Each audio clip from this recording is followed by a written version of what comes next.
శ్రీమన్నారాయణ, అందరు ఎలా ఉన్నారు? నేను రీసెంట్గా హరియష్టకం స్తోత్రం చదివి వినిపించాను.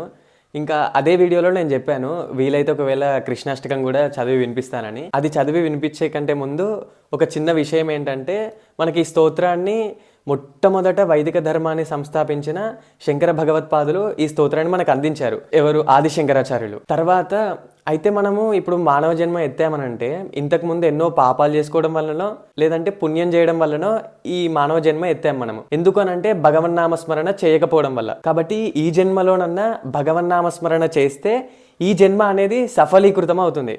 కానీ ఇప్పుడు కృష్ణుణ్ణి హరే కృష్ణ అనుకోవచ్చు, లేదంటే శ్రీకృష్ణ అని ఇలా నార్మల్గా భగవన్నామస్మరణ చేయొచ్చు.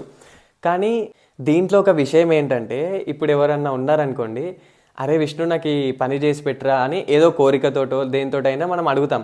అప్పుడు అతను చెయ్యరు. అదే వాళ్ళు చేసిన గొప్ప పనులను కానీ ఇంకా వేటినన్నా పొగుడుతూ ఇది చెయ్యరా అంటే ఖచ్చితంగా చేస్తారు.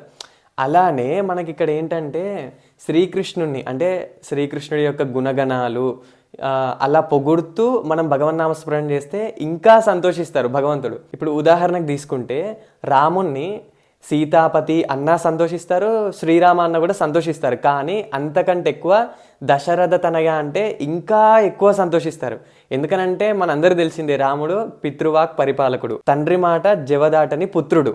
కాబట్టి అలా పిలిస్తే ఎక్కువ సంతోషించి తొందరగా అనుగ్రహించే అవకాశం ఎక్కువగా ఉంటుంది. ఇప్పుడు మనం రాముణ్ణి దశరథ తనయ అని ఎలాగైతే అన్నామో, ఈ స్తోత్రంలో కూడా ముందుగా స్టార్టింగ్ చూసుకుంటే వసుదేవ సుతం దేవం కంసచానూర మర్దనం, వసుదేవ తనయుడైన శ్రీకృష్ణుడు కంసుణ్ణి సంహరించిన కృష్ణుడు అని జగద్గురువు అని సంబోధిస్తూ మనం ఈ స్తోత్రాన్ని ప్రారంభించుకుంటాము. అంటే అర్జునుడికి గీతోపదేశం చేశారు, ఏది ధర్మం, ఏది అధర్మం, ఏది మంచి, ఏది చెడు అని. దాని ప్రకారంగా మనం ఇప్పుడు ఆ భగవద్గీత ప్రామాణికంగానే మనకి చాలా క్వశ్చన్స్ కానీ డౌట్స్ కానీ ఇవన్నీ కూడా క్లియర్ అవుతున్నాయి మనకి. అలా జగద్గురువు, జగత్తుకే గురువు అని అంటూ ఈ స్తోత్రాన్ని మనకి శంకర భగవత్పాదులు అందించారు. ఈ స్తోత్రాన్ని ఎవరైతే ప్రాతరుత్థాయ యః పఠేత్, పొద్దున్నే లేసి ఈ స్తోత్రాన్ని ఎవరైతే అంటే ఈ భగవన్నామ స్మరణని ఎవరైతే చేస్తారో వారికి కోటి జన్మ కృతం పాపం స్మరణేన వినశ్యతి. ఎన్నో కోట్ల జన్మల్లో మనం చేసిన పాపాన్ని అంతా కూడా ఈ స్తోత్రం పొద్దున్నే లేసి చదవడం వల్ల తొలగిపోతుంది అని, కోటి జన్మ కృతం పాపం స్మరణేన వినశ్యతి, స్మరించుకోవడం వల్ల తొలగిపోతుంది అని ఈ స్తోత్రానికి పరమార్థం మనకి. ఇంకా ఇప్పుడు ఆ స్తోత్రం చదువుతాను, వీలైతే మీరు కూడా చదవడానికి ప్రయత్నించండి. ఓం అస్మద్గురుభ్యో నమః. వసుదేవసుతం దేవం కంసచానూరమర్దనం దేవకీ పరమానందం కృష్ణం వందే జగద్గురుం. అతసీ పుష్పసంకాశం హారనూపురశోభితం రత్నకంకణకేయూరం కృష్ణం వందే జగద్గురుం.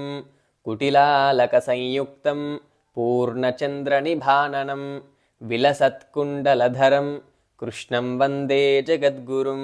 మందారగంధసంయుక్తం చారుహాసం చతుర్భుజం బర్హి పింఛావచూడాంగం కృష్ణం వందే జగద్గురుం. ఉత్ఫుల్ల పద్మపత్రాక్షం నీలజీమూతసన్నిభం యాదవానాం శిరోరత్నం కృష్ణం వందే జగద్గురుం. రుక్మిణీకేలిసంయుక్తం పీతాంబరసుశోభితం అవాప్తతులసీగంధం కృష్ణం వందే జగద్గురుం.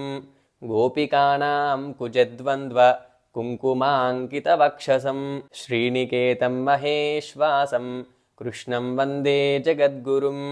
శ్రీవత్సాంకం మహోరస్కం వనమాలా విరాజితం శంఖచక్రధరం దేవం కృష్ణం వందే జగద్గురుం. కృష్ణాష్టకమిదం పుణ్యం ప్రాతరుత్థాయ యః పఠేత్ కోటిజన్మకృతం పాపం స్మరణేన వినశ్యతి. ఓం అస్మద్గురుభ్యో నమః. అదండి, ఇక్కడితోటి కృష్ణాష్టకం అయిపోయింది. ఇవి మా అంటే ఒక 8 శ్లోకాలు. అష్టకం అంటేనే మనకి 8 శ్లోకాలు ఉంటాయి, లాస్ట్కి ఒక ఫలశ్రుతి ఉంటుంది. మొత్తం 9 శ్లోకాలు. చాలా చిన్న స్తోత్రం అండి. పొద్దున్నే లేచి చదువుకుంటే చాలా చాలా మంచిది. అందులో మనకి ఇలాంటి స్తోత్రాలు చదివితే, ఇప్పుడు కృష్ణాష్టకం ఉంది కదండి, ఈ స్తోత్రం చదివితే ఇప్పుడు స్వామి అనుగ్రహం మనకి తొందరగా లభించే అవకాశం ఎక్కువగా ఉంటుంది. ఇక్కడితోటి ఇంక ఈ వీడియో ఇంతే.